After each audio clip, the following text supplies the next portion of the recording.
Um, while we were in Helsinki, walking around the city centre, I found this very unusual building, and it really raised my curiosity. What was this unique building doing right in the middle of city centre?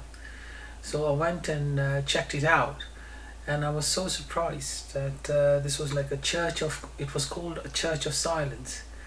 And when I spoke to the person there, and they said this is basically for somebody who wants to escape the noise, the hustle bustle, the busyness of the day, they can come here and sit in silence, contemplate, meditate, and just take a break from the day, and just come to the center. And I thought how wonderful the idea is.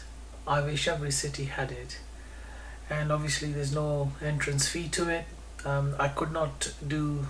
I could not. The photography is not allowed inside, so I could not take the camera. But I'm sure. I don't know what you think of this idea. I think I love it, and I think every major city should have it.